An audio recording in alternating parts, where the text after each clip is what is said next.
नमस्कार मित्रांनो, बांधकाम कामगार योजनेची नवीन नोंदणी आणि नूतनीकरण म्हणजेच नवीन रजिस्ट्रेशन आणि रिन्युअल हे आता तुम्हाला नवीन वेबसाईटवरती पोर्टलवरती बंद झालेलं दिसेल. म्हणजेच तुम्ही आता नवीन नोंदणी आता करू शकत नाहीत आणि तुम्हाला तिथे मेसेजसुद्धा दिसेल की तुम्ही WFC म्हणजे जे काही सुविधा केंद्र आहे तिथे जाऊन तुम्हाला तुमचे कागदपत्र जमा करून नोंदणी करावी लागेल असं सुद्धा सांगण्यात आलेलं आहे.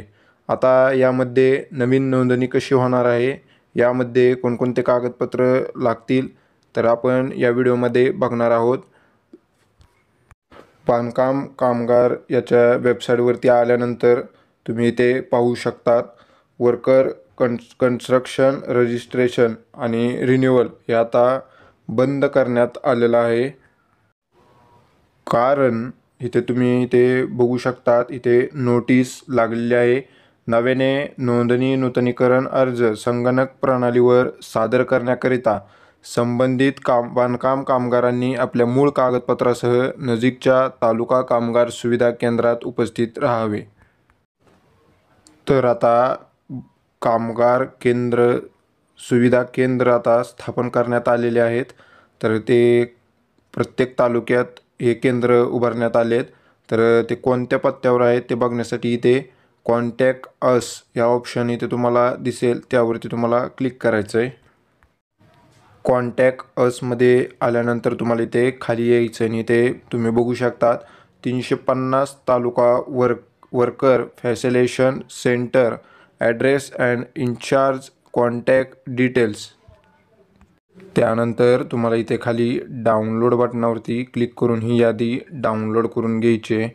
तर ही यादी एक्सेल फाईल आहे. तर तुम्हाला तुमच्या मोबाईलमध्ये किंवा कॉम्प्युटरमध्ये एक्सेल असणं गरजेचं आहे. त्यानंतर ही यादी ओपन करायची आहे. इथे तुम्ही बघू शकतात प्रत्येक जिल्ह्याचं नाव, तालुक्याचं नाव इथे दिलेलं आहे. 350 तालुक्यांची इथे ही यादी तुम्हाला दिसून जाईल की केंद्र कोणत्या पत्त्यावर हे बांधकाम केंद्र आहेत, त्याचे कॉन्टॅक्ट इथे तुम्हाला दिसून जाईल. इथे तुम्हाला कॉन्टॅक्ट नंबर दिलेले आहेत. तुम्ही तुमच्या तालुक्यातील कॉन्टॅक्टवर तिथे संपर्क करू शकतात, विचारू शकतात आमची नोंदणी करायची आहे. तिथे जाऊन तुम्ही संपर्क करू शकतात.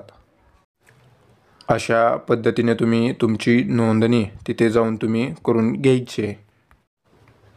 नवीन नोंदणी आणि नूतनीकरण नोंदणीकरिता लागणारे कागदपत्र तुम्हाला तुमच्या बांधकाम कामगार सुविधा केंद्रात ही कागदपत्रे घेऊन जायची आहेत.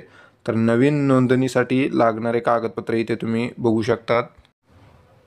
मूळ आधार कार्ड, 90 दिवस काम केलेल्याचे प्रमाणपत्र, passport size photo, ration card हे तुम्हाला नवीन नोंदणीसाठी कागदपत्र लागणार आहेत.